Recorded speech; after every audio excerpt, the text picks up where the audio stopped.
What's up, guys? It's your girl Jewel here with my healthy lifestyle change. How are y'all doing? It's March. It's March. Like, can y'all believe it? The year seems like it's going by fast to me. I don't know about y'all, but it's like every month is trying to get in and get out. You know what I mean? So I hope March is treating you well. I hope that you guys got off to a great start this month. I am coming to you guys, as promised, to talk about How We Heal. It is the book that I told you guys that I will be reading first this year.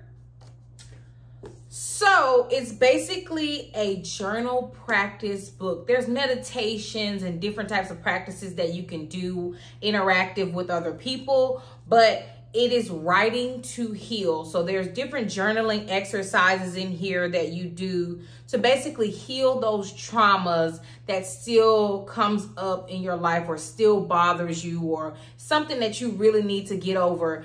This helps you get through it. And I've really been enjoying this book. My sister and I started a book club reading this book together, and we just come together and talk about what resonated with us the most. So I think that's a good, it's definitely been a good experience between me and my sister. So I am super excited about that. But what I wanted to talk to you guys about was just some things that I have learned from reading the book. I am only on chapter 2, I guess you would call it.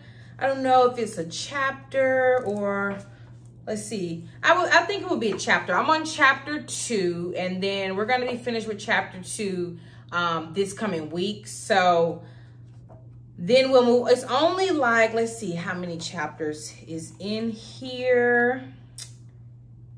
Okay, looks like it's like four chapters, but they're really good, and they have a lot of like different journaling exercises that you do throughout. And I find this to be something that I do not want to do every day, because sometimes I do not want to relive the trauma that's bothering me, or sometimes I don't want to think about that. You know what I mean? So I decided to get me another book that I can read every day, but this book I will not be reading every day because it's definitely not something that I would like to do every single day. But I do make sure that I at least get the journaling exercises. If it's some meditation in here, practice those every day, just because I want to stay up on what the book is talking about to help me through those moments that I find challenging.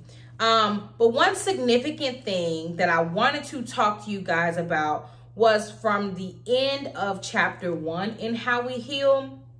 And I highlighted a section in here, and I'm just going to kind of skim it and give you guys the gist of what it said. So give me a second. Okay. So this part resonated with me so much when we read this, because this is something that I personally deal with in my life presently. So here's the last, I think, paragraph or so. The journey to inner clarity around healing is deeply personal. One of my key takeaways from healing head on is to intentionally rest, i.e., give yourself a break. It was hard not to get addicted to the constant pull of self-improvement. Healing and action to create the life we want also requires slowing down and resting. Our culture praises knowing what we're doing and where we're going. A lot of us feel lost and disoriented because of this conditioning. Trying to heal as fast as we can without emotional breaks is destructive. Many of us are not healing because we refuse to slow down and sit with the hurt, confusion, and turmoil that we're carrying. There is a deep meaning in the intentional pauses that we take to look at ourselves and be with ourselves. I understand how intimidating this is. I've been there. However, emotional rest is where we can find transformative healing right in front of us. We have to unlearn being afraid of ourselves. If we refuse to find peace in pausing, breaking cycles and healing our hearts will continue to feel far away. You are not behind for choosing to rest as an act of healing. Trust your inner knowing and the call to slow down.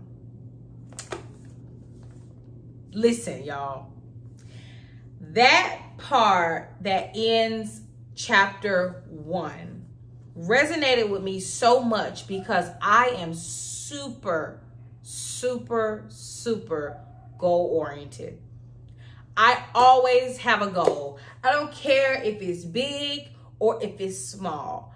I always have a goal. That is something that I pride myself on. I enjoy doing. I love to challenge myself more and more and more. But sometimes I get to a place that is really dark because I have so many goals that I get discombobulated. I get disoriented. I get confused. I get sad and I get down. And I never understood why I was getting down, but it was because I had so much going on that I couldn't think. I couldn't rest. I couldn't relax because it was one goal after the other. Okay, I'm done with reading. Now I need to do this. Now I'm done with exercising. Now I need to do this.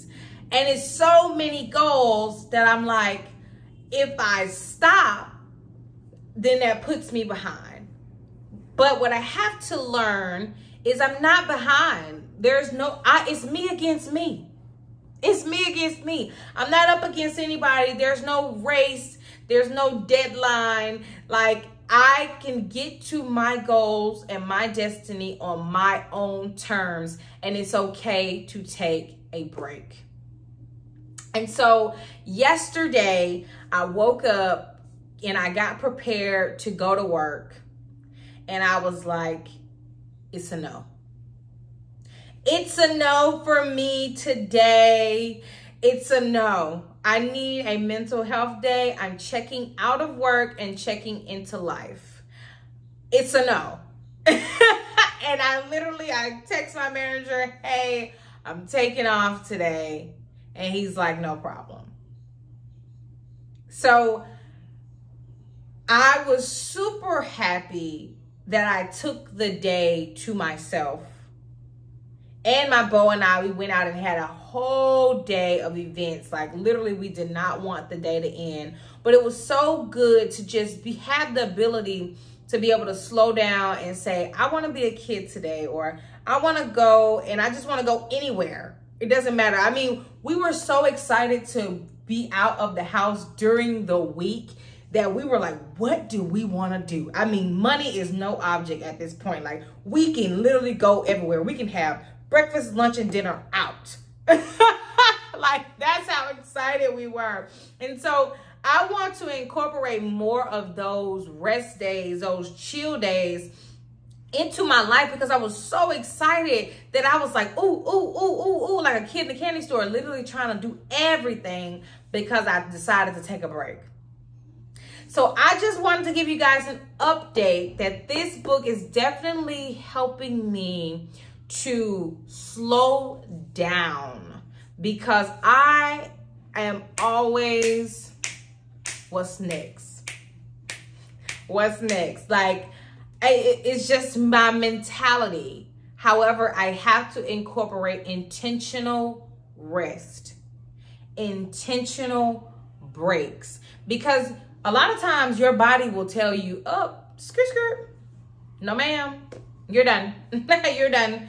So you definitely have to listen to it. And I want to listen to my mind, my body, and my soul. Like, all of that, I want to be connected. And on yesterday, I was just like,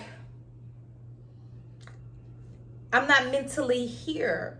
Like, sitting down for work, I would not be there. I would just be kind of going through the motions. So it's a no. And so I took that day for myself, and I'm very proud of me.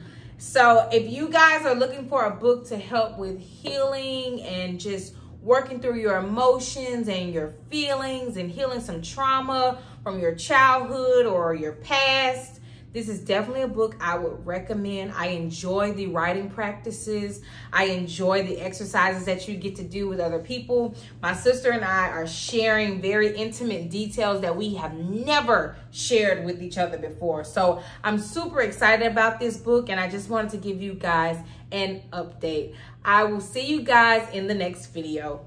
Peace.